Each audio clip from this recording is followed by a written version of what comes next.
Ladies and gentlemen, another Tuesday is here. This time we're here after a win, a close win. But I have to say, guys, some of what I saw Saturday surprised me. Some of it didn't.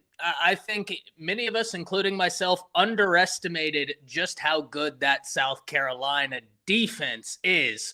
That's a really good squad over there. Shout out to them. But I'm here with my guys this evening, and we're going to have a great time. Lushawn, how are you?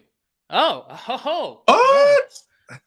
A late edition, but welcome nonetheless. Lushawn, how are you? You know what? I'm here, and I'm ready to get it started. Let's go. So, shall we? I love it.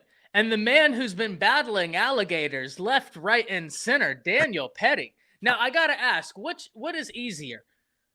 The Melania fight or the alligator fight? Oh, the alligators.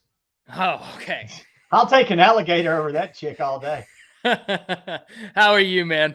Man, I've been on the road for 13 hours getting back down to Tampa. I'm a little tired, but it gave me time to wrap my mind around my thoughts on the insanity that is college football right now. And it is insane. Only one undefeated SEC team right now. That should tell you. And really, only one undefeated major power right now, because I'm not trusting some of these other people. Mm-mm. Just like I'm not trusting Chris to stay awake. Chris, how are you?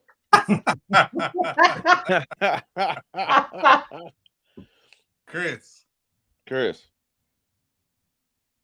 He can't hear. Case in point. Matt, how are you? I'll speak for Chris. We're doing great. I'm doing great. Listen, I'm glad Alabama got the victory, and it's a special Saturday for all Bama Nations, that third Saturday in October. So we got a lot to talk about. Ty and Lushawn and Petty and Chris when he gets out the ice. I'm excited for the show. You know what? I'm excited as well, guys. There's a lot to clean up. There's a lot for Alabama to clean up. But speaking of cleaning up, we need to talk about Lambstone. Petty, tell us a little bit about Lambstone, because not only does Alabama need to clean up, but if you are in need of cleaning up around the house, adding a little je ne sais quoi. Guys, I'm over here busting out the big words this evening. If you need a little je ne sais quoi around the house, call Lambstone, and Petty's going to let you know everything you need to know. Well, I'll tell you what. Have you ever dreamed of having that beautiful natural stone in or around your home? I actually have. In the word that Ty just said, well, don't settle for subpar materials. Check out Lambstone Company's selection of natural stone products to meet all of your project needs. Lambstone is located in Iamaleava, Alabama, and one of the oldest, most trusted stone sources in the state. So contact them today and tell them we sent you using the promo code the Bama Standard to receive 10% off your first offer. And Ty, man, Iamaleava, Alabama is one of those towns that like James Span's done clips of where he has people try to, there's like 5 cities in Alabama that nobody can ever get right. Did I get it right last week? My wife's family is from Iamaleava, Alabama, and they've heard every version of it. And let me tell you, I played your version of it, and you set the, I mean, it was a showstopper. They very much enjoyed it. Was it bad? Oh, no, it was great. No. It was butchered, but it was great. Yeah. He just sent me the piece of paper, and I was like, "What in the world?" You said, like, I played it for everybody, and they loved it. They did appreciate it. Wananoa, I think you said Wananoa, and a lot of people say Wanana, and that it was great. Ty, listen, it was a very good moment at the campground. I'm in North Texas, Oklahoma, right across the Red River. A lot of Native American names. Where my brother and sister live in Virginia, a lot of Native American names. So I was like, I know that they are, pronounced a little bit different than they spelled. I'm just going to go out on a limb and hopefully I didn't butcher it too bad for the good people out there. Go ahead, Daniel. Well, one fun fact. There's only one other Iamaleava. It's in New York, and John Elway played for the minor league baseball team in it. So wow, he's got a minor league baseball card for Iamaleava. So there you go. Sweet. Now, I hope y'all are taking notes, because I'm going to do a pop quiz at the end of this. And, it will be hell to pay if you guys don't get that one right in the chat. So you better be taking notes. But, guys, there may have been hell to pay this week in practice. Speaking of that, and that's what Alabama needs to focus on. Now, this is an interesting one because after rewatching the game, I feel better about some things. I have questions about others, but I can't wait to hear from all of you. Lushawn, what does Alabama need to focus on moving forward? This is going to be good.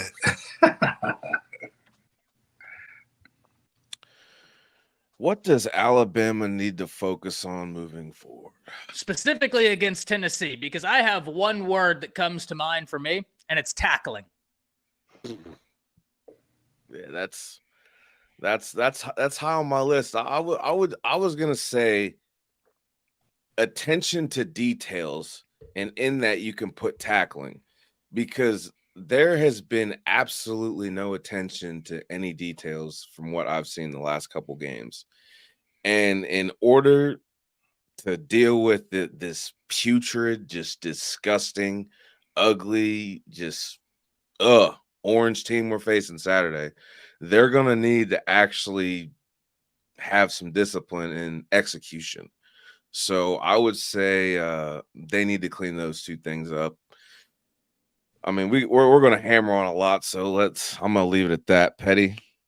Yeah, I'm trying to. I was listening to you talk, and I'm like, how do I do this without jumping the gun into answering a question later? I mean, you've got to clean up your eyes and eye discipline for this game. Whereas Vanderbilt killed you with the option and having to watch where the backs were, Tennessee's going to do it in different ways with their wide receivers and their stack formations right on the sideline. So it's going to be imperative that safeties and cornerbacks are really, on top of it this week. So, I mean, in a secondary that has absolutely gotten battered here the last couple of weeks, they're going to have to, the secondary's got to get it together and start playing. And I mean, guys have just got to, it's got to be a little heart, man. There's a lot of good players on that field. I'm not sure we've seen a good team for more than one quarter yet. So I don't know. Now, Petty, before I let you go on that, is that encouraging or is that discouraging? The encouraging thing is the talent's there. So if you can get it to click, things click. I mean, if the talent's not there, you're making, you're trying to make lemonade out of lemon. That's not the case here. You've got the talent to work with. So no, I had to think on that for a second. So no, the talent's there. They just, man, you've got to, again, we're going to get into it later segments. You got to start giving a shit. Like I see a lot. I don't know how much I'm worried about how much give a shit's out there every play at times. And that's worrisome. It's something we haven't seen before. And I think it speaks to a bigger problem in college football overall, not just with Alabama, but we're not used to seeing it at Alabama, and now we are. So, yeah, man, the encouraging thing, though, is it's Tennessee week. If you can't get your shit together for this week, then you can't get it together at the University of Alabama, because all I've ever heard from anybody, and I know the fans hate Auburn, that's big yah, but the players grew up playing against most of those dudes. They freaking hate, the players don't like Tennessee. Tennessee don't like, I mean, this is the real deal. So if you can't get your shit together and focus on this week, then there's not a week. Then we really need to start sounding the alarm. So I'm going to hold off. I'm going to hope some guys I'm get in this locker room this week and get their mind right for why they came to Alabama, because you come to Alabama for weeks like this.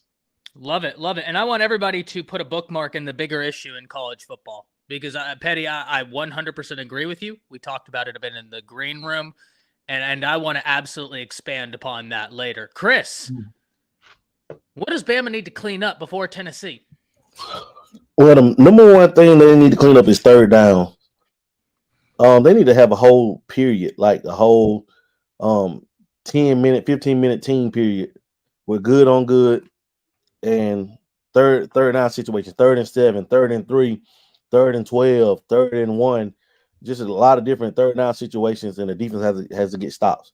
I mean, 3rd and 4th down, 4th and short, 4th and 5. It's because our biggest problem on defense is just getting off the field. We may play the first 2 downs great, and it's 3rd and 8 or 3rd and 9, and the other teams are converting.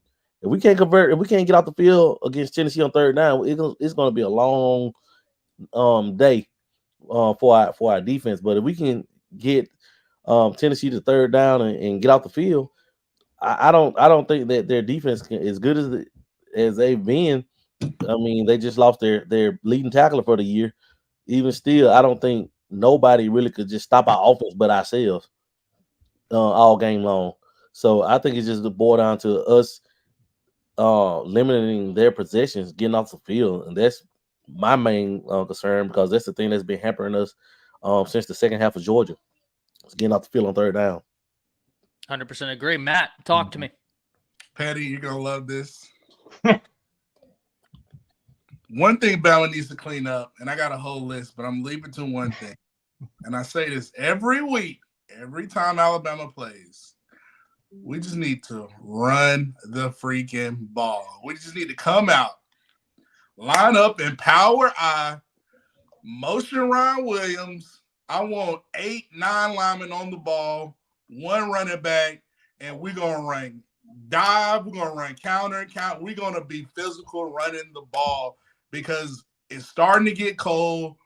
Hopefully our coaches understand that in order to be successful in the SEC, you got to be physical and you got to run the ball to control the game because we're getting a little bit too predictable, I think, on my end because we're going shotgun. We're running the same running plays. You know, I think we need to get in eye, get in pistol, and just line it up and run the guys. Like one receiver, send Williams in motion, send whoever. I don't care. Just run the ball. Pull those guys in the box. Then work play action, then do shotgun, get creative. If we can do that, I think that will make me so much. I will feel like, okay, we finally getting this thing around. I think that sends a message to we'll be able to play complementary football. We won't put the defense back on the field. We'll be able to have long drives like teams has done against us, 16, 15, 17 play drives. So that's what I want to see us do. Run the ball, get in power eye, get in pistol, and just run the ball. Chris. And another thing is, and based off that, Matt, in addition to running the ball, man, that will open up so much for our tight ends because Dupree has been killing it, man. It opens up everything. Cuevas has been killing everything, it as but well. Definitely because teams are gonna keep the safety deep, the safety high to take away Ryan Williams. That's gonna leave a lot of that underneath or that middle of the field open for those tight ends, man. When you can run, man, then we can utilize those tight ends and therefore keep the chain moving because what teams have figured out is they figured out that all you got to do now is just keep Bama's offense on the sideline. Keep the chains moving. That's what South Carolina did. That's what we tried to do. But that's definitely what Vandy did. And like it seemed like when the best defense is keeping for other teams, keeping Bama's offense on the sideline and just eat up the clock and limit the mirror because they know we're going to put up points. So they figure like, okay, we can get those. If I see another 10+ play drive, I'm going to pull my hair out. And you already see. Well, that's good because you don't have much left. Go right. Mod spots. Right. Well, man, and not only that though, Chris, Milroe is easily one of the most dynamic running quarterbacks in the last 5 years, 10 years. He's a great runner, but I feel like he's starting like to slow a little bit in the last game or two because he's become the primary runner, and at some point you're going to have to give his legs breaks because we're into the season now. There's no more holding back the playbook like we talked about the first couple of weeks. The playbook is what it is. It's a running offense based off Milroe, and then you go for the big play at wide receiver. But at some point, man, we're getting deeper into this season. Milroe's taking a lot of damn hits, and I don't understand when Jam Miller gets hot. And he's averaging 6 yards a carry while we're not seeing more plays to him and justice at this point for anything to give him to preserve Milroe through the season. Well, I got good news for y'all, gentlemen. Well, remains to be seen, but in theory, it's good news. 2 things that I need to see cleaned up. You guys have already hit on them, so I'm going to be very brief. But I loved some of the coaches' pressers this week. Sheridan talking about, hey, a lot of that where the offensive line was beat, that was on me. I didn't put our guys in the best positions. And for him to come out and acknowledge that, I can imagine that's a guy that's going to be in the room being like, okay, I didn't put us in a position to succeed. I need to be better. He's going to be putting in the extra work. And Kalen DeBoer, Matt, to your point, did say something at the presser being like, yeah, we need to get our running backs more involved. So I think that is a focal point this week. And last thing, guys, I hope we're in a situation where some of these young guys feel like they can step up. And just because they're freshmen, I hope that there's not this thought amongst them that they can't be leaders on this team. Because guys like Jalen Mbakwe, guys like Zabian Brown, they are the future. I mean, they are 100% the future. And I know we talk about Zabian Brown. That kid's so darn talented. He's going to be just right. Freshman corners get beat. That is the name of the game. One of my favorite cornerbacks of all time, Patrick Surtain, got beat by CeeDee Lamb in that bowl game, right? And he was all the better for it. That's just this position. But I hope the young guys feel like they can be leaders. By the way, everybody in chat, be sure to get in your questions. We answer them at the end. If you are watching this on Twitter, hop on over to the YouTube page if you would like. That way you can ask the questions, interact. And before we get to the danger zone, Matt, go ahead. I think the biggest thing that I don't think nobody talked about, Ty, I thought you were going to bring it up, and Lucian, you might bring it up. Big games like this, you got to clean up special teams. Like, we've had some debacles, the end of the South Carolina game, Hansing. We had debacles where we had 2 number 2 jerseys on punt return where that sustained a drive. We continue to have scares on kickoff return. In big games like this, those things can rear their ugly head if you don't clean them up. So I just wanted to bring that up. Special teams, the special teams coordinator, he needs to have all T's crossed and all I's dotted moving forward. Yeah, and you wanted to address PJ's comment. Yeah, go ahead. Yeah, PJ, you said everybody's saying the offense needs to slow down and give the defense a break. The defense needs to get their ass off the field and they can rest. I agree they need to get better on the third downs, but up until the final drive, they had given up less than 300 total yards of offense, but Bama hits the seam. Why didn't the kid go down, run out the clock, and end the damn game? No, he runs at 80 yards. You put your defense back on the field. That added 70 extra yards right there that would have never happened if you just end the game. Yeah, that's where we can critique coaching. I 100% agree there. And that's on coaching. Like that's a coaching problem right there. But no, I did want to address that. I agree the defense has to get better on third downs, but there's some things also the offense can do to help the defense out as well in that regard. Very true. Gentlemen, we need to hit the highway. We have a destination. We're on the highway to the danger zone. Kenny Loggins, give me a call. I'm here for you, buddy. Lucian, talk to us about the danger zone. What are you thinking, man? Oh, this was a really kind of a tough place to go where I wanted to hit on this week. And I'm going to start it right here. The absolute lack of focus and preparation we got away with in the earlier parts of the season because we were facing subpar talent.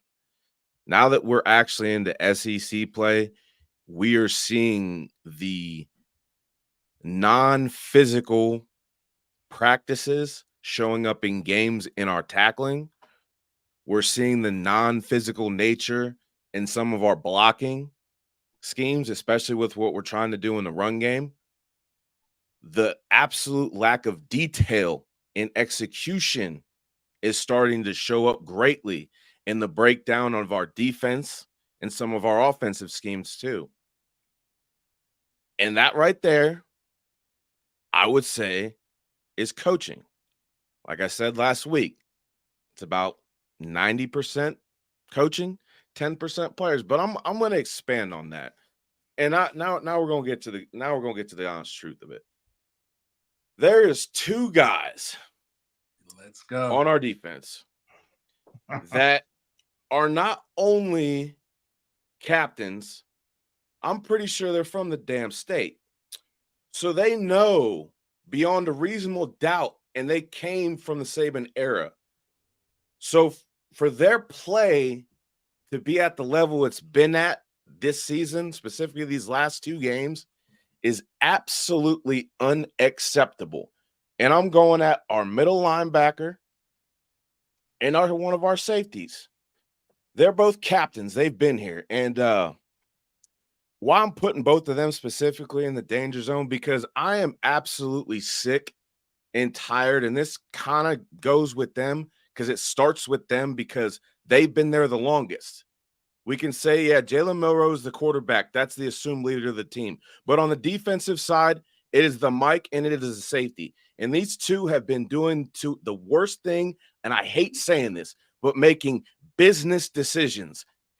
I don't know if I could actually historically say I've seen an Alabama linebacker shy away from contact, or I haven't seen a safety go try and take someone's head off. You're wearing 13, and you're coming up and just shying away from what is it? What are we doing here? You're setting the example. You're supposed to be the alphas on the team, and you're not playing like an alpha at all. I don't even know what it is. I don't even know what we're watching. And as far as run support, you want to act like you watch all this film. If you watch all this film, most of these mistakes that you guys are making, all these communications breakdown, they wouldn't happen. So, yes, it is the coaching to a point, but the effort in the South Carolina game was absolutely unacceptable. And for them to just be okay with it, the Vanderbilt loss, that hurt. I figured personally, I thought, they're going to have to come back next game. They're going to be mad because they lost.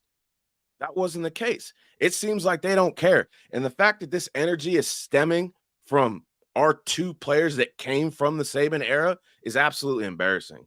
So the danger zone, Lawson and Malachi Moore, get your act together, because you're not representing the school or our defense in the Alabama standard. So change it.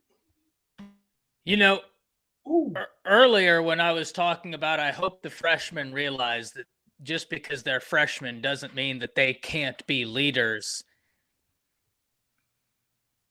Not saying that's what I was getting at, but I'm also not denying that's what I was getting at, right? I don't think that Zero has had a good year thus far. Whereas Malachi, the early portion of this year, I was like, man, he's playing really darn good football. Mm-hmm. Really good football. And even against Georgia, man, like disruptive everywhere.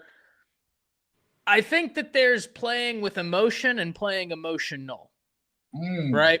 Ooh. And I think that Vanderbilt loss, I think that some of the team was playing a bit emotional, which is a natural human reaction. I am of the mindset that I think Tennessee, we are going to see Alabama at their best we've seen since that first half against Georgia. I just think that these past 2 weeks, you lost one game, you played emotionally against South Carolina, you had a tough outing there. Now it's like, okay, we've got to steer the ship, good to go.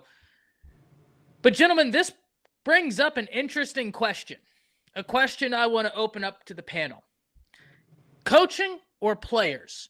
Because after the Vandy game, I thought their offense just completely out-schemed our defense, right? They just, I didn't think, adjusted very well. And this is coming after a game where we saw Wommack show Carson Beck in Georgia in that first half so many different looks and then back out of it or send pressure.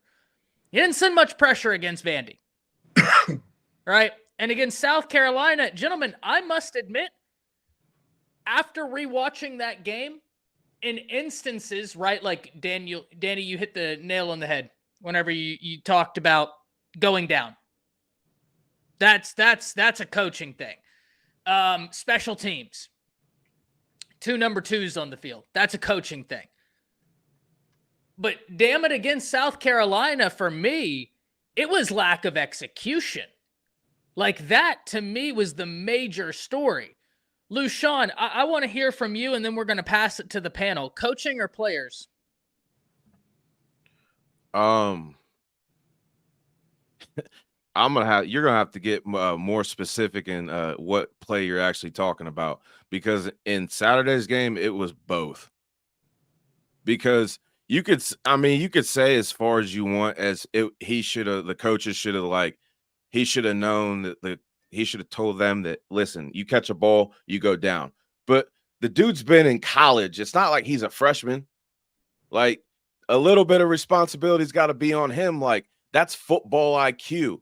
And yeah, if you want to, hit on the coaches for not making their players that aware or assuming that they knew that, that's on the coaches. But at this point in college, if you're still making these kind of Bush League mistakes, like he's been in college. He's been at multiple schools. This is his third stop. Like, I'm not going to say yes, the coaches should have told him that. But on the other hand, dude, you're playing college Division I football. I'm pretty sure you know that. So it depends on the play. It depends on the situation. Blame can be shared on both halves. Very fair, Petty.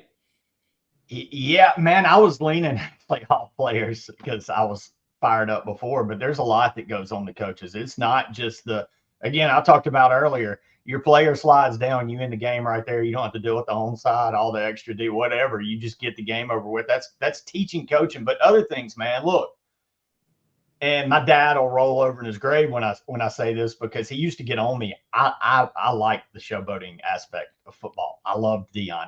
I'm a 90s kid. Give it all to me. But I've had multiple Bama fans say this to me. If you're going to act like the U did in the 80s, you better back that shit up. So if you're going to dance when you're down a touchdown, you better be damn sure you're going to come back and win that ball game, or you look like a bunch of jackasses. So right now, look, I'm all about it. Let it go. Enjoy it. It's a game. Dance, have fun, do that shit. Do it after you've won, though, man. There is a little bit. I don't want to be old man yelling at clouds there, but again, that goes back. That's coaching. You're allowing it. You're either coaching it or you're allowing it. But then again, you're slaves to the players, because what are you going to do? Bench his ass for dancing in the end zone, and then next week he sits at, well, coach, I've only played 4 games. I'm going to take my red shirt and I'm going to go off because, somebody's been backdooring me and telling me they're going to give me a little more NIL anyway, because that's what it's all about. Also, by the way, I've got some business decisions to make, because I've got this uncle that's now my agent, and he knows all about football. And he's told me I don't need to be going in the hole. And, on these run fits, maybe you might want to kind of go off to the side a little bit, maybe not take that hit, because, this is where you're looking like in your NFL stock. So, we've got a different era of players, man, and that's a problem. So a lot of it is these players don't know the game. I heard it on a show earlier, and it don't have great football IQ. Well, you got to teach them this IQ, if they ain't got it. But then to go with what Lou said, we're not just fan analysts saying this shit, man. Go watch other guys talking, guys that coach the game. Tyler Siskey said earlier this week, he watched the All-22 film. He mentioned one Alabama player in particular, already been called out on this show, that he said he's never seen a player make more business decisions in one game than he did in that South Carolina game. So say what you will, that's on the players. Coaches can't make that happen, So, again, this is a coach that beat Sarkisian just last year. He beat Kirby Smart, who hadn't lost a damn regular season game since COVID in just 2 weeks ago. So Dan Lanning, Lincoln Riley. Yeah. So is that coaching, or is it coaches being slaves to this new era? We just had the greatest coach of all time realize after half his fucking team, asked him after the bowl game how much more money they were going to make next year instead of what's the freaking ass process. And he said, screw this shit. This ain't what I'm about. I hate to break it to you. If Nick Saban's here today, I'm not saying we'll lose to Vandy, but the project, it looks a lot the same. So I don't know, man. Well, and to your point, I think people aren't ready to accept that we're in a new era of college football. To your point, Petty, I've seen a bunch of people saying, oh, this wouldn't happen under Saban. Do y'all not remember some of the close wins we had just a year ago, the year before? Yeah. We were in some absolute last-second fights with Saban, and the greatest coach ever. Yep. DeBoer can coach football. I'm Petty. I love that you pointed it out because, and I think Siski made a great point here as well. There are things where you can point to and be like, coaching, right? People, when we, the other day, whenever we were in Vandy and we talked scheme, what we were talking about is personnel within scheme. If anybody watched that and thought, oh, y'all don't think the nickel can work? Everybody on this panel knows that the nickel is something Saban was utilizing at a high clip because that's where we are. But there is some things where it's like, hey, don't mistake that for thinking we don't think this coaching staff can coach. The dude is what, 120 and 13 now? You don't luck into 120 and 13. That doesn't happen. You don't take an 8 and 4. I apologize. You don't take a 4-8 program and then in a year go 12-2 or 10-2, and then the next year 12-1 national championship appearance like that. The Kalen DeBoer knows how to coach. Chris, coaching or players? Who's to blame? Players. It's kind of simple, man. Like it's frustrating watching it sometimes. Like we don't. It's like somebody mentioned. I think it may have been Lou or Petty about players making business decisions, man. They're not coming up knocking. Well, we should say knocking D's in the dirt. No Diddy. but seriously, man, like we're not coming up being violent, being vicious, man. And I mean, I get it, business decisions, CTE and stuff like that, having head injuries or whatnot. But I mean, football is a violent game. You signed up for this. This is what you signed up for. You know what I'm saying? So, and it's like, I guarantee you, like, our defensive staff doesn't coach the safeties to let having eyes in the backfield and watching receivers run by them, or like the play that I think Clint Lamb, it was somebody that pulled up a play. We were in cover 2, and the Mike linebacker was responsible for deep middle. He didn't get there, so Malachi is overcompensating instead of doing his job. He's trying to cover up for the Mike. It's like guys not doing their job. It's like they're not trusting one another. That's the biggest issue. It just feels like they're not trusting the young guys to do their jobs, man. Because I was in a similar situation. Matt remember this when we played Auburn back in 2004. It was a tight game. Auburn was undefeated. We were in Tuscaloosa, but we had a safety that didn't do his job, and they hit us over top for a touchdown. Auburn took the lead, and they escaped that game because one player wasn't doing what he was supposed to do. He was trying to do too much, and that's what it seems like it's been happening. Guys trying to overcompensate for other players or do too much instead of just doing 11 individuals doing their job. And now some things like scheme wise, schematic wise, we may not agree with like certain packages or certain who the players are, certain packages, but I guarantee you they're not coaching it up for it to look like the way that it is looking. And it's because our players spend too much time on social media. Number one, I think so. They worry about their brand, their image. You get what I'm saying? They're promoting self-promotion. It's not for the betterment of team, it's the betterment of me. And it's like, I don't know, man. It just seems like it's a generational thing, maybe. And if a coach comes off too hard, now you got a pissed off player that's ready to hit the portal. I just take a red shirt for the rest of the season, or this, and it's like coaches are being held hostage, man. And it's kind of sickening. It kind of makes you not want to coach. When a coach cares more than a player, you know that's it's crazy, man, and it's very frustrating to watch. It makes football very hard to watch. Matt. Yeah, I think it's both. The players, the coaches, they got to put the players out there, and if the players don't execute and then you put them back out there, then I think it's on the coaching, so, I think it's up to I think the players get the bulk of the blame, But at the same time, like I'm from Saban, Belichick, all that.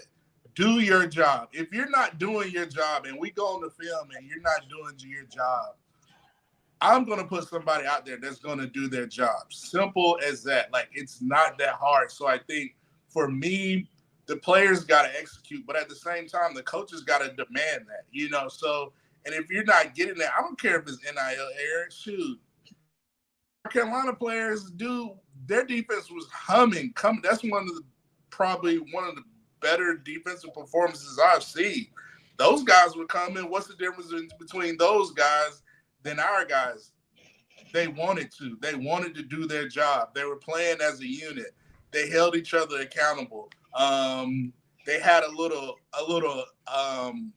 grit about them, a little dog in them. So, you know, we got to get that dog back. I feel like we've been, you know, these guys are like, oh, we're at Bama, da-da-da-da-da. Like, you got to get it out the mud. Like, you still got to be a dog. Like, I hate this. I know Ryan Williams had it over the Eye Black versus Georgia, but we need to have that type of instinct. Like, it is war. Like, it is like you have to go out and, you know, all the military people know, like, you have to go out, be unified, and be prepared and execute. You know what I'm saying? Like, we can't go out there just, whatever, making business decisions. So to me, it's both. Do your job. And if you're going to go out there, do it to the best of your ability and, you know, make your teammate better. Like I don't understand. Like, it's no amount of money that will make me be like, man, I'm just going to go out here and loaf and not do my job. I just don't understand that, because the only thing you're doing, you're hurting your NFL stock. NFL GMs are watching the games. Like, they are everywhere. They are contacted. And the eye in the sky does not lie. It is going to show, what are you doing on this play? How can I trust you to invest you all this money if you can't make a tackle versus South Carolina? Or, you know, or you're not prepared versus Vanderbilt. Like, I don't understand what's going to change, you know? So, you know, I think the players get the bulk of it, but coaching has something to do with it too. Sorry, I got a little rant, but no, I loved what you said as I'm trying to adjust my mic, because I've been of the mindset that some of the things I've heard, I'm like, I don't disagree with, but TikTok that's all over, right? Like, that's all over college football. Matt, you hit the nail on the head. They wanted it more. And I know Alabama fans are looking at Kalen DeBoer and they're like, wear a polo. The GOAT wore polos. And in my head, I'm like, Bill Belichick won how many Super Bowls in a sweater that's cut off? Like, if you really think that what he is wearing matters, I can't help you. I'm not listening to anything you have to say after that, right? Like, that's the most ridiculous take in the world to me. But then at the same time, I do agree. Like, Petty, Chris, when y'all are like, dancing's fine. But dancing trailing Vandy, which, to both of y'all's point, I really do think that they thought they were going to be able to come back. I think they thought they were going to have that extra ability, extra time to score. This is a fascinating thing. Lou, I saw you raising your pen. Did you have something to add? Yeah, I did. And this is just kind of a simple question for these guys in the locker room. Do they actually realize what football is? Football is not a pretty boy sport. You want a pretty boy sport? Go play beach volleyball or go join the pool team or the bowling team. Football, you got to be a tough guy. Bowling. In order to be a tough guy, you got to be mean. In order to be mean, you got to sometimes reach down and actually ask yourself, am I a man or am I just doing this for an image thing? Because you're at the University of Alabama. Like, that in itself is the point we're trying to get across here. We don't care what other teams are doing. This is about our kids and what they're not doing. And the fact that they just keep not understanding that it's football. It's a simple sport. And they're not doing simple things it's hurting us, and that's on the players. They're adults now. They're in college. They're not in high school, and they're getting paid. So, yeah, that's what I got. And here's the other thing. These young guys, I'm excited about the freshmen because I think they're the ones, like, not just them, but like, I've seen so many people talk about Ryan Williams with the nail polish. That dude got nailed on the sideline, hit real hard, popped right back up, ready to go. Want to know why? Because he had that kill everybody on his, and he's playing like that. Yep, bring it back. So I don't care what he does, because when he laces up, that dude is out there ready for war. He got crushed on the sideline by some senior, as he should be in high school, popped right back up and was like, give me the ball. I want that one back. That's the type of mentality. That was going to be a good one, but hey, Nicole, it almost left, but it was going to be because that dude right there, he's got the type of heart. Like Ryan Williams, he had that kill everybody. I didn't care. Why? Because he's going out there and playing like that. Got crushed on the sideline, popped up, ready to go. That's what I mean when I say some of these young guys, I hope they know, like, just because you're a freshman, you can assume a leadership position. You can assume a leadership position because they're playing very well. And that's why I think the coaches need to be like, listen, okay, watch this player. If he does not play good, we're putting in the freshman. Sorry. I'm just sorry. Like, we're to the point where we can't waste games. We can't waste reps. We can't waste losing SEC games. Like, we need to be able to play the guys that's going to get us the best opportunity to win games. And if some of these upperclassmen don't want to do it, play some of those hungry freshmen that will do their job and get the play done. We get off the field on third down, and we can win some games. So, I mean, that's just my whole time. That's my whole attitude. 6199. Thank you very much for the donation. And Dexter, we're not being over negative. We were talking about a game in the past to point out that there are people on this roster who are playing with that fire, right? Like there's a reason why we're still very optimistic. And I'm sitting here talking about the fact that I don't care what DeBoer wears, right? So I hope that the message wasn't lost just because we brought up a game in which Alabama had lost. But let's move forward. Guys, is Bama's, specifically their defense, because this offense is good enough to beat anybody in the country, or at least hang in with anybody in the country. I truly believe that. Let's talk about Bama's defense against Tennessee. Do we think that the defense is good enough to beat Tennessee? I'll go first here. Gentlemen, and I know this might be a bad take considering the last 2.5 games. I think when this defense is clicking, when the effort is there, yeah, this defense can go out there and have a statement game against Tennessee. And it would be a statement game because Heupel's a hell of a coach. Nico's a hell of a young quarterback. And I think that's exactly what we're going to see against a very quality opponent in a hostile environment. I think our defense comes back in a big way this Saturday. Very excited about it. Lou, Sean, talk to me. I can't wait to hear this. Is Bama's defense good enough to stop Tennessee? On paper. On paper, we are. We're definitely good enough to stop Tennessee on paper. Reality?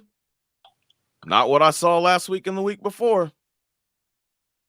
Not with how our secondary likes to get cooked. I know I've said in the past that we've been getting away with that because we haven't had a quarterback that can dot that I. Well, this Nico kid might be able to dot a few of them I's. So from what I've seen recently from our Alabama defense, I'm going to say no. What I've seen in the last 2 weeks, absolutely not. And what I will say, Lou, the time that they completed that deep pass, that was Nico Harbor. That kid ran a sub 10-second 100-meter dash at 6'5", 240. Oh, I'm not talking about that. Oh, okay, fair enough. I'm not talking about that. Petty, talk to me. Man, this is a weird matchup game. A lot of games it's almost crisscross on strengths and weaknesses. But I think this is a weakness versus weakness, strength versus strength matchup. I think Alabama's offense is obviously a strength right now. I know we kind of harped on some problems that we'd like to see more out of the run game, but look, the offense is scoring, and they're doing it at a pretty high clip, even with those two freak defensive ends. But Tennessee, I think, is one of the top 3 defenses in the SEC. But on the flip side, yeah, our defense has been a problem the last few weeks. But so is Tennessee's offense. Look, man, I think Nico has one of the highest ceilings of any young quarterback in the country. But he's also kind of hit a wall. They've got some issues on the offensive line, some injuries. They went out to Oklahoma, and Heupel had to get what seemed to be kind of conservative. I don't know if he's worried about busting a young kid's confidence and making him do too much and maybe throw some picks, or if Nico's just, there's some things that he's not doing right now or not seeing in the field. It seems like he's struggling to read defenses right now. So ironically, if there's a get right game for Bama's defense right now, it could be this Tennessee game, because they've sputtered coming into this. They struggled at Arkansas and they struggled at Oklahoma. I go back to kind of what Lou said. The talent's there. It's just, can they put it together to do it? Because this could be a get right game with the way Tennessee's offense is playing. I honestly see this as a low scoring game. So, the answer is a crazy. After the last couple of weeks, you would think it's nuts, but I think they can. But on the flip side, man, I'm sorry, I'm rambling at this point, because I'm torn on this, because I do think there's issues on this defense that I don't know if Tennessee is humming, if Heupel's got something designed up and he lets Nico go, because Nico can hit that cross route as good as anybody, that seam route back in the country right now. And our secondary has proved to get freaking lost back there. If Squirrel and those guys are running loose in that secondary, Brew, McCoy, and Nico gets a little bit of confidence and that stadium gets pumping, yeah, man, it could get scary real quick and the wheels could fall off for that defense. Hell, we saw South Florida's quarterback receivers running wild in it. He just didn't have the quarterback to get there. So I know it's crazy, but again, I look on the flip side and I've watched the Tennessee games the last 2 weeks struggle. I don't know, man. It's like I said, right now, it seems like it's the weakness of each team going against each other and who can get right in this game. Whoever gets right in that phase of it, it's probably going to win the ball game. Love it. Love it. I already know someone's going to try and clip that clip of me talking about Ryan Williams and say I was going at a negative at him. No, I was pumping him up because that kid plays like he wants every single ball and he wants to go to war. He wants all this stuff, bro. Like, give me 22. Well, I mean, it's not just him. Dan Milrose playing well. Chris, he wants all the balls. No Diddy. There's a few guys on the team, more than a few, that are playing like that. But Ryan Williams, to be the age he is, to really want the action like that, man, I think any team out there would take a wide receiver room, anybody with that attitude, a team full of them. Love to see it. Love to see it. Chris, talk to me. Can I get a shout? Give a shout out first. Let's give a shout out to Jeremy Bernard, man. Oh, yeah. Yeah, he's got that same attitude. They're war ready. That dude there, I've been telling people. All right. He's here to play. Okay, to your question. Is Bama's defense good enough to stop Tennessee? Are they good enough, and will they are two different things.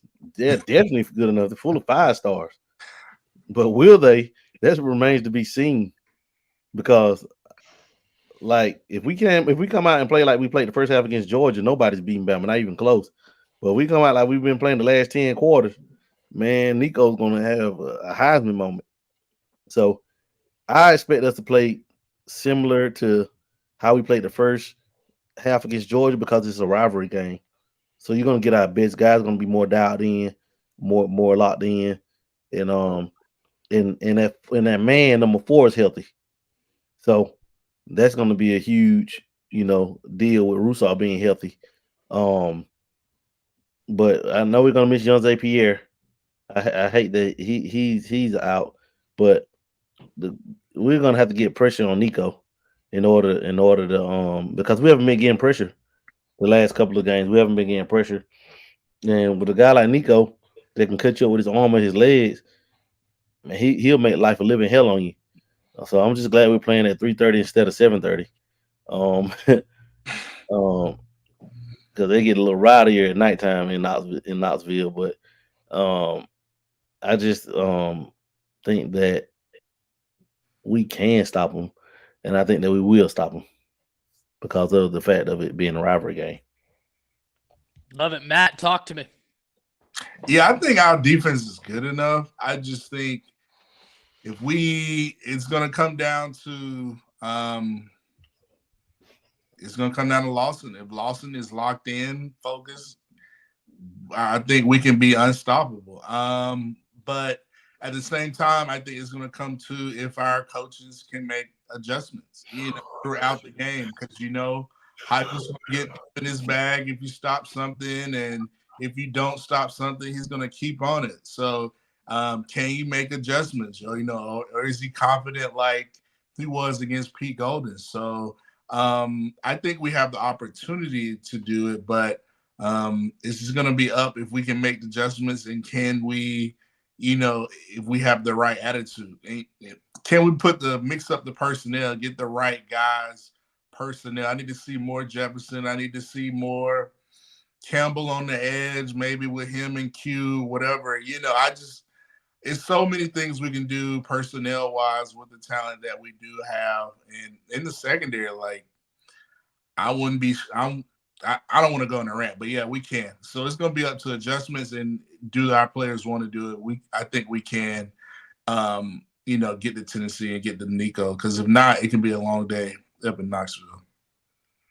Love it. I do. I don't know why. I do feel like this is going to be a bounce back game for Alabama's defense, and they send a statement.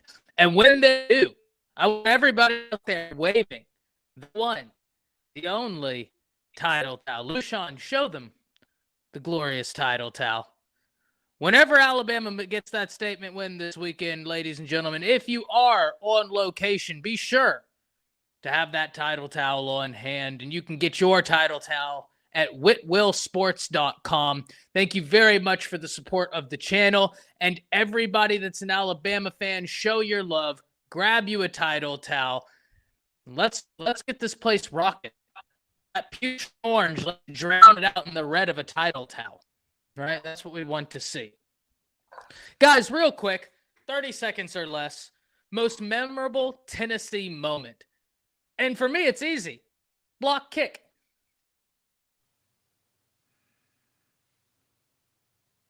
Lushan, what's yours? I don't have one. I hate Tennessee. I hate everything about Tennessee. Even when we beat them, I hate them. Okay. Petty.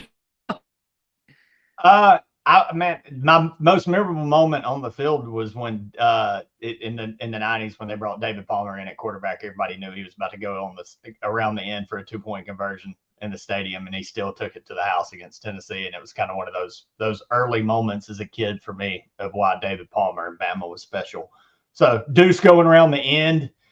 I wish I could tell my favorite Tennessee story though from college, but I don't know. It's pretty crazy. Involves flying waffles and then an outsiders type fight in front of Buffalo Phil's. Crazy. Listen, you guys got to pay for the extra stuff. Yeah, that's Final Whistle after dark. After dark, OnlyFans. On our After dark. Chris, yours. I have two, one as a player and one as not as a player. The one as a player was in 2002 when we went into Knoxville and smacked them. I think it was 34-14 or something like that. I can't remember. It was something like that, 34-17, 34-14 or something. But we ended that streak, the 8-game streak they had on us. And that was the turn of the table to when we started back kicking Tennessee's tail. That was just a memorable moment. You can't explain it. Cigars in the locker room.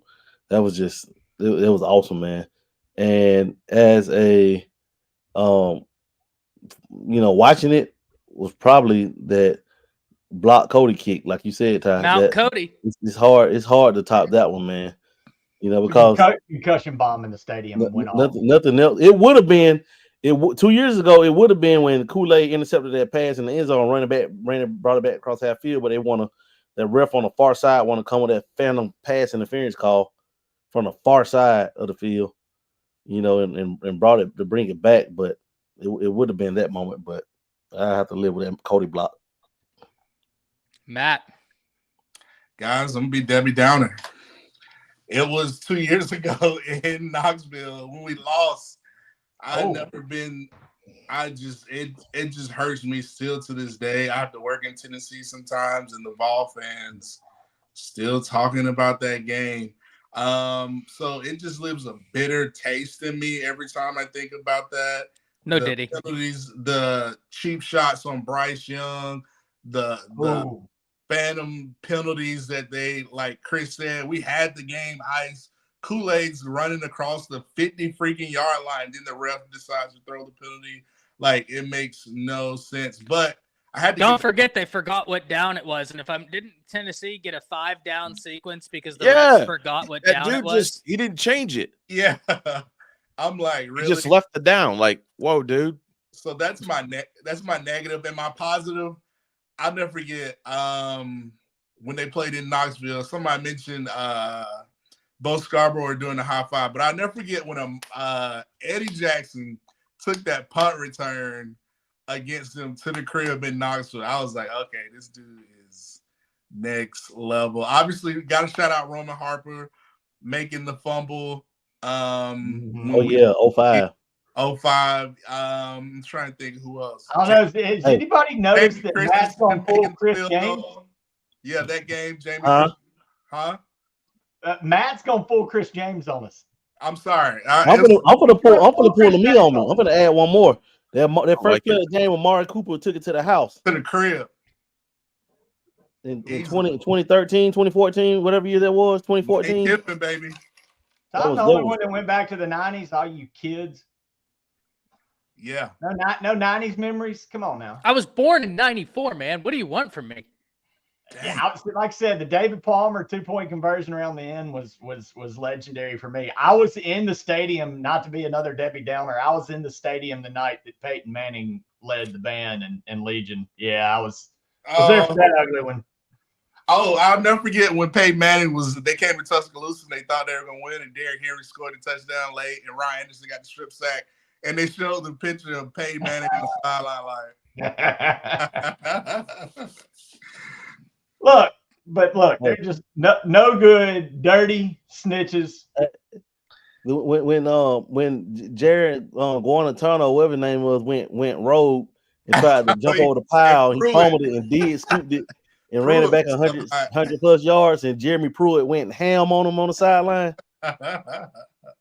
Yeah, that was insane. That was hilarious. Classic Tennessee. Classic Tennessee. I just love it when we win. That's all I care about. And shout out to my boy Irv, who still has the most viral video of hatred towards Tennessee. That puke orange, that garbage can, the truck.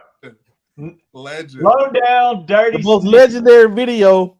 I hate Tennessee video ever. No. That is. But you know what else is close on the legendary video totem pole? That's this next segment, a segment I look forward to every single week, and that's Petty's mailbag. I can't wait for this one. Petty? Oh, boy. You got some U-Haul stuff for Ryan Day? Oh, boy. He's got some mail. Starts out with Ted in Montgomery. He wants to know who wins the big battle of the Tigers in Columbia, Missouri this weekend. Ted, who cares? Nobody cares, Ted. I didn't even know that. Didn't know that was a game until you asked me. No, either. Right. I was like, what is he who talking gives a about? shit, Bo? I don't know. Because who does? All right. Bill Fontenot from Shreveport, Louisiana. Boy, this ought to be good. With NIL, transfer portal, players opting out, agents running amok, is there anything sacred left in college football? Ole Miss choking in big moments. It's not wrong. I would say Auburn putting fans rolling trees, but they don't win football games anymore, so that's not normal. I just say Ole Miss choking in big moments. That's about as sure as death in Texas, you know. So no, nothing's normal. College football screwed as we know it. I don't know if you're paying attention because that I think comes to Tommy from Talladega. Do you think DeBoer was a bad hire? Ooh, come on now. We're what, 6 games in, and I didn't know we were going to discuss it on the show tonight, so I've kind of touched on it. No, I don't think he forgot how to coach. I think we're not addressing the elephant in the room. And again, I hate to. This was on a show we've had. No pun intended.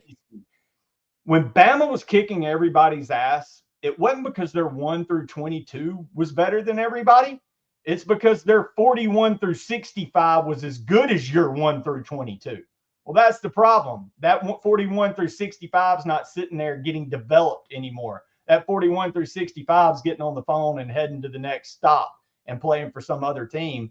And look, it's just at some point we can talk about it. We've discussed NIL, we've discussed the changes, but at some point we're going to have to accept what college football is. We're not going to have the days until they get a fix on this. Bama's losing to Vanderbilt. Georgia's almost losing to Kentucky's. All these crazy ass upsets. That's what we've got because everybody's got players now, and that's just kind of the nature of the beast. Look, guys, Saban retired for a reason. This wasn't the same game, and I said it earlier. It was going to look a lot the same even with that man coaching this year. So no. Like, I don't think it was a bad hire. I think everybody needs to accept, and it's going to be even a tougher pill to swallow when it's just the Big Ten and the SEC and an NFL format with a few other teams. Because guess what? At that point, 9-3 and 8-4 teams are going to make the playoffs, and all of a sudden you're going to have an 8-4 national champion at some point. So, man, just get your popcorn ready because college football is just on the gradual degrade from. It's just not the sport. It's not screw the sport you grew up with. It's not the sport we were watching 4 years ago. It's just a completely different game. And when we accept that, we'll be able to handle those crazy ass nights in Nashville a little bit better. And those Saturdays where you're expecting to kick the hell out of South Carolina. That was a sermon. Matt. Oh, I got something that came in my mail. Somebody from Athens said, Daryl from Athens said, should my head coach have personal space training on opposing players? Talking about Kirby Smart shoving the Mississippi State player. Oh, man. Is that where I've been out of the loop a little bit. Is anybody like when he went full Woody Hayes on this kid? No, because he even said he was going after Schumann. And if you look where he was going after him, the kid had crossed and Kirby had already started to make his move towards Schumann, and the kid kind of walked in Kirby's path. It wasn't like Kirby was out there trying to deck the kid. Yeah, I was just trolling, joking. And if Lou's given the voice of reason on this, I'm gonna have to side. I'm gonna have to go. Just trust me, if he would have decked him, I'd have been the first one. Like, man, Kirby's out here stone cold Steve Austin players, man. Yeah, I got to agree with Lou. It was one of those where in real time it looked bad. On the rewatch, I was like, he was really going after Schumann, and it didn't matter if Carson Beck got in his way. He was going to truck him. He was going after anybody. Petty, there was news that broke this evening. Not Bama related, but it does back up one of your points, and it's something that I really want to drive home. Kalen DeBoer was absolutely a great hire. The guy didn't forget how to coach. He was just in a national championship game.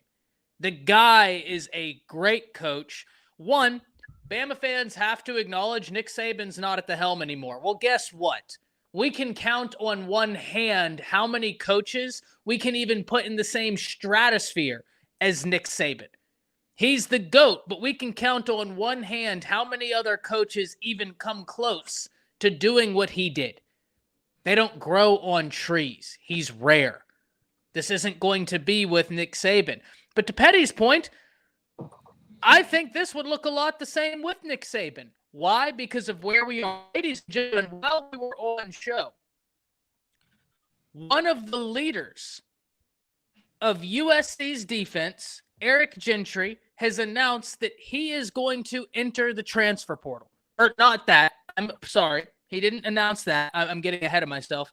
He announced that he planned to redshirt this year. We know the trend. Players are redshirting and keeping their year of eligibility. That's where we are in college football. That's where we are. This is a different game. Josh Pate talked about there were several SEC players last year that straight up held their teams hostage, asking for more money. That's where we are. And someone earlier asked, as we get to the, is Petty here for anybody else, or is it just me where his thing is just like loading? Who, Mac? Me? Okay, you're still there. On my stream, your panel is just black and it's like a spinning wheel loading you. I see him. Well, as we get to the questions and answers as we wind down, someone had asked me, and I don't know if we highlighted it, what I thought of all of the rulings with revenue sharing, the legal stuff. I'm going to be honest with you guys. Thank you very much, Petty. Dude, I was trying to star as many as I could. I got a lot of good ones. I saw you doing it. You were on top of it. He says, Ty, what you think about recent rulings concerning revenue sharing, changes to NLI, schools getting a pool of 20 to 21 million, and how this will affect college football going forward?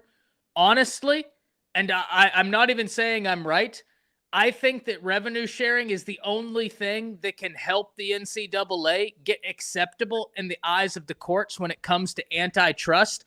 And that's the major problem we have right now, gentlemen. I've talked about this before. Back in January, they tried to get the transfer portal to be a one-time transfer again. A judge in West Virginia put a 14-day temporary injunction on it, and the NCAA bowed out of the fight because they knew that if they tried to wait until after those 14 days and then say, okay, you can only transfer once again now until you have to sit out a year, another judge was going to enter a ruling, citing their lack of antitrust. In my opinion, revenue sharing is the one thing that helps answer antitrust, because now you have an actual pay structure for everybody that's more acceptable in the eyes of the courts. Now, I'm not saying that that fixes everything, Jeremy, and I'm not saying that doesn't also create problems. But the fact of the matter is, the NCAA caused this by not being proactive. I have said this so many times, guys, and this will be the end of my little rant, and I apologize. It was 10 days after NCAA v. Alston that all of a sudden they figured out how to do NIL. 10 days after Alston and the Supreme Court, they cooked the NCAA where they were like, hey, let's figure out NIL. You think that's a coincidence? Absolutely not. That's the question I wanted to identify. Petty, what's next? Great. I'm glad you answered. No, I'm glad you remembered that and called it out, because that's good stuff. 10 days. And, I wanted to bring up, and I think Kyle's name, let our backs eat or we will lose them. I more wanted to point this out because, man, I think this ties into almost our entire damn show.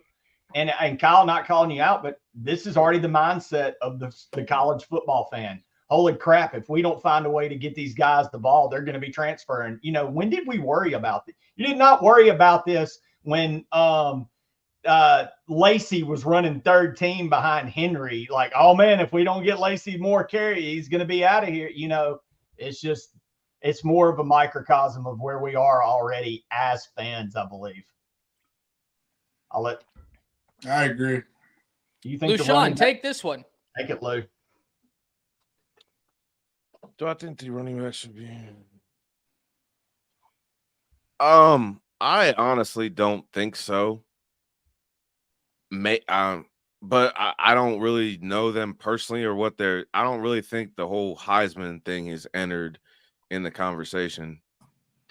It might not in my opinion. I don't think that's why they're not running the ball. I don't think they're running the ball because they don't trust our offensive line. But that's just me.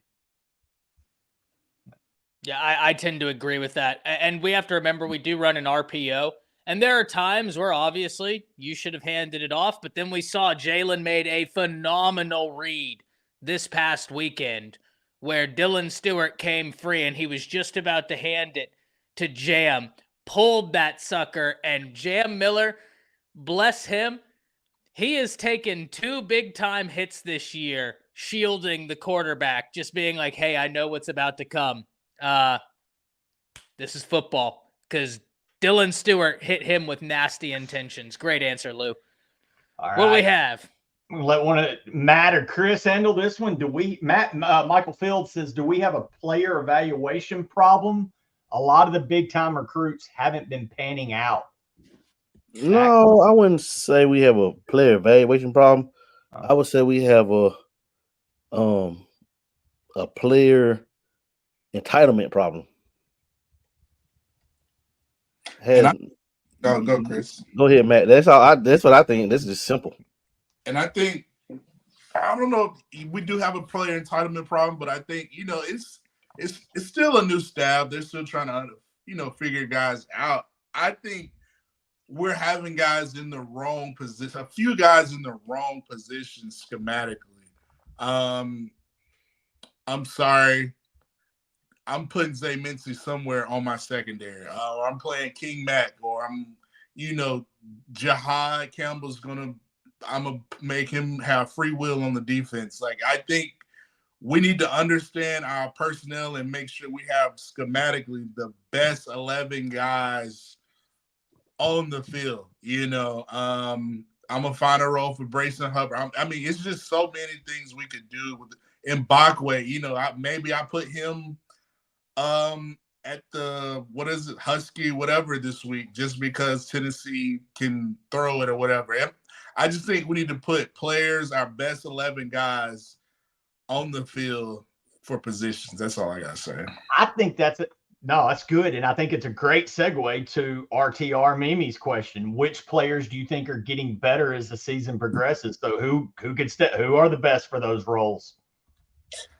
I like Mbakwe. I think he showed me a little something last week. I did not know he had that side of physicality.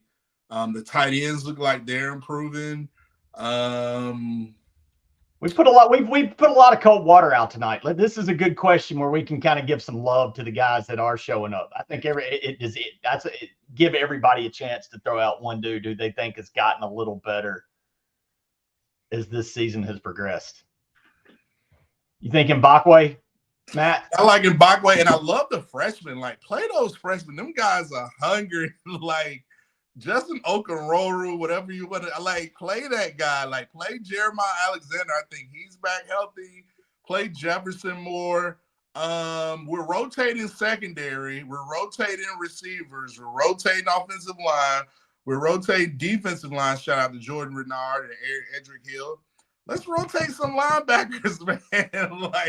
I think that can help us out a lot. I don't know if it's difficult with the whole communication system. I don't know if you can have, different helmets, but I would love to see us rotate some of those linebackers as much as often as we rotate secondary and all the other positions on the field.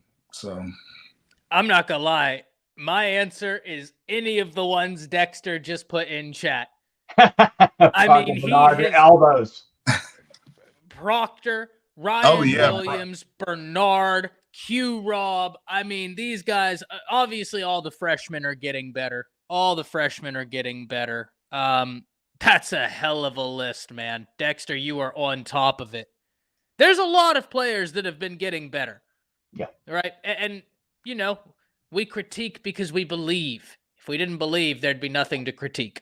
And there's no denying that this team's loaded with freaking talent. It's not a talent problem at all.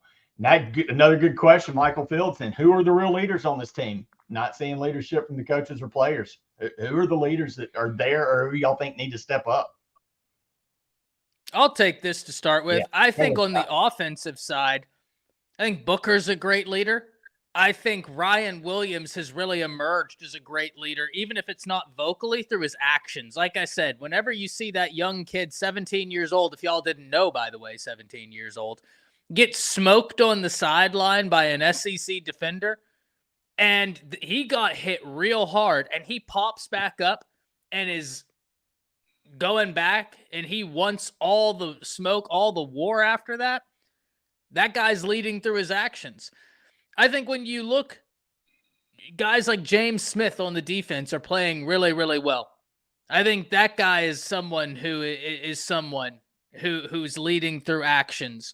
I'd love to see like Mbakwe get some more play, because that guy came crashing down this past week and beat the blocker, made the tackle, and was excited about it. And I loved that.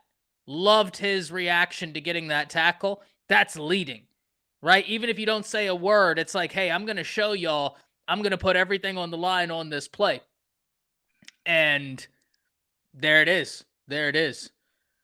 I think that this team has several different options. It's just finding your place, because if you're new, think about being on a job and you've just been at the job, you haven't been at the job a full year, and you're a part of a team. You're trying to figure out, like, okay, I know what my job is, but what's my place in terms of, do I emerge as a leader for this team? I haven't been here very long.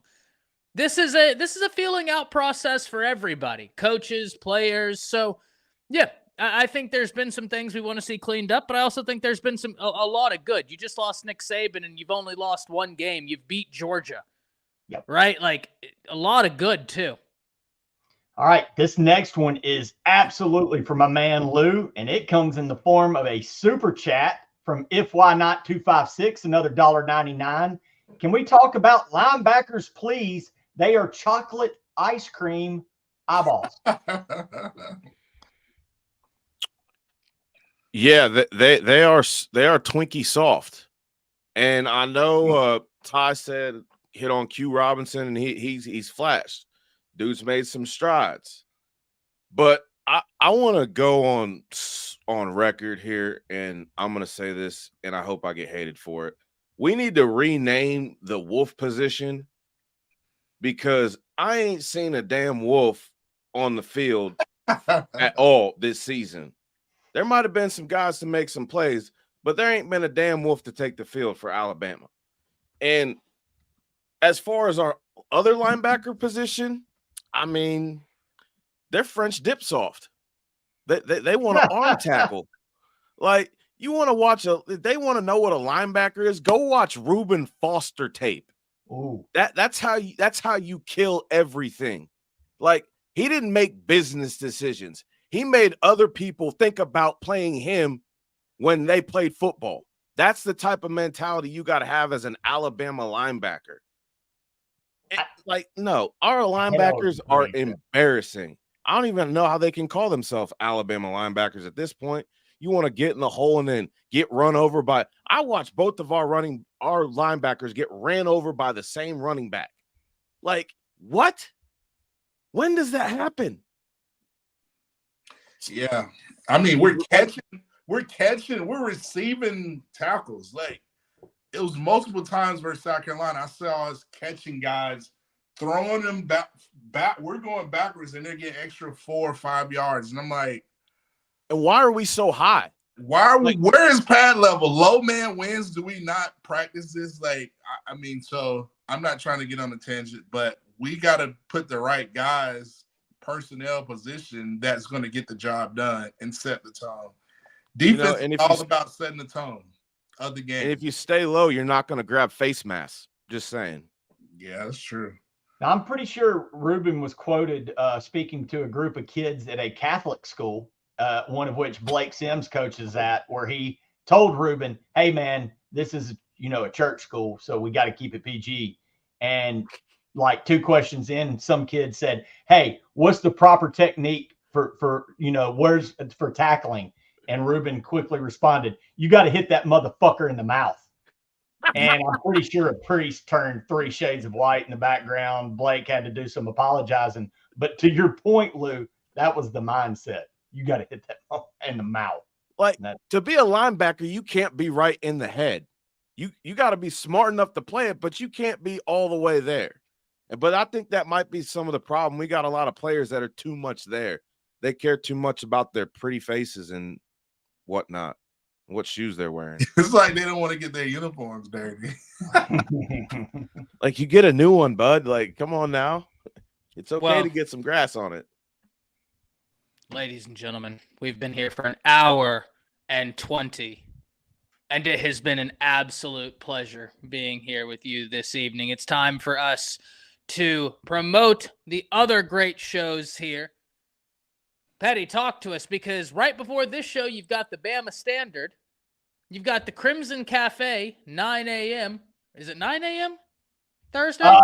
I think it's 9 a.m. Thursday, but I don't know. We need to talk to John about that. I haven't heard back. But, yeah, we're supposed to be having the Crimson Cafe on Thursday at 9 or 10, something in the morning. It's morning time. Let the people know about all the other great content here on the channel. Oh, yeah, man. Like I said, Monday nights, I'm with Smoke, Gerald Dixon, who has set the Alabama Nation ablaze recently with some of his comments. But we're here on the opening kick talking college football. And then, as you know, man, Tuesdays, we had the flagship kickoff at 6 Central, the Bama Standard. Then you got us bad boys, the Avengers, coming on at 8 Central on Tuesdays. But then tomorrow night, we got Seashees, the Crimson Dynasty, with Dan James, and I think JB's on the show with them right now. That's at 6:30 Central, followed up by Teague's Take. Man, you don't want to miss this. 8:15 Central. Teague is breaking down game film. There's, if you really want to know the X's and O's, what's going on, he's looking at the all 22 and telling you what's happening. Look, and then as soon as the game finishes on Saturday, right here, that's where it really gets fired up, is the Bama Standard post-game show, and everybody's good and pissed off. But we're here for it. Come rain or shine, we will be here. Hopefully we'll be celebrating, beating those damn dirty construction worker Vols, but we will be here. And then Sunday night, talking Bama at 8 Central with JT, JB, Marshall, Stephen M. Smith in the gang. And, man, like I said, we're here for you all week talking football. It's third Saturday in October. I know there was a little bit of cold water tonight, but that goes away. That we can do that. I saw this thing, real quick, on the Catholics convicts, and a little thing about Lou Holtz. On Monday, he had his team believing they sucked. On Tuesday, they were a little bit better, but probably going to get their ass kicked. By Wednesday, no, we're starting to believe. By Thursday, ain't nobody in the country going to beat us. So it's time to turn the page. And, man, it's game week, Tennessee. If you put on that crimson jersey and you can't get it together for this week, you're in the wrong damn business, son. I'll tell you who's not in the wrong business is this panel right here. Gentlemen, it is always a blast to be here Tuesday evenings with you, and to everybody in chat. I cannot tell you how much it means to have all of you with us this evening. The two most important things you have in your life is your health and your time, and you are choosing to spend your time here with us this evening, and that absolutely means the world to me. Guys, I'm going to go around the table, let everybody know where they can find you. I'm Ty Hayes. You can find me right here Tuesday evenings. If we do roll on Thursday, you can find me on the Crimson Cafe on Thursdays. You can find me every Monday evening and Friday morning doing a live stream over at Around the Table Sports. You can then find me Thursday or Friday morning after that live stream on the College Football Pick'em on Bleacher Report, trying to bring that trophy back home to Crimson Tide Nation for the second year in a row. And then, as always, we do the post-game reactions here and on Bleacher Report. These gentlemen will be guesting on the post-game for this channel. I will be on Bleacher Report, so you've got no shortage of great Alabama content. Lushawn, where can they find you? You can find me on Facebook and Instagram, Lucian Graves. You can also find me on X. I forget what it is, Roloose214. And on Tuesday nights, you can find me on The Greatest Show, talking about the greatest school, about the greatest sport to ever be played. And one final message that I know I've been negative Nancy, and that's the truth about it, but I'm also going to leave you with something that the greatest football coach said. Simply, you got to have toughness. Love it. And on my end, Spinning Wheel Petty. Let the people know where they can find you. Right now, rising up to freaking Aaron Judge, putting it on the Guardians. But Petty_Daniel on Twitter. I'm PETTEY on the face page. And you can find me with my Avengers on Tuesday nights. Love it. Love it. Big Vol Daddy in the chat. And I got to say, guys, Big Vol has been over on my channel. Big Vol, you and I have had a few great conversations this year. This is the 1 week where we are mortal enemies. The 1 week where we are mortal enemies. Now, Monday, we can go back to how things were. But this week, I need a belt. That way I can put belt to ass. Chris, talk to me. Yeah, you can find me here on Tuesday nights with the greatest crew in America, man, the Avengers. You can find me on Facebook at Chris K. James Sr., on Instagram at _final whistle Chris, and on X at Coach Chris James. Love it. Matt. Listen, you can find me here every Tuesday night on the Final Whistle and on Twitter, but I'll be praying so much this week that Alabama shows up and tackles and hits and blocks and have no penalties and no special teams. We make no special team miscues. We make adjustments. That's what I'll be doing in prayer. That's what I'll be doing. Roll Tide. Roll Tide. And as always, we finish with the greatest words in the world. And that's Roll Tide. See you next Tuesday, ladies and gentlemen. Hit a motherfucker in the mouth. Please.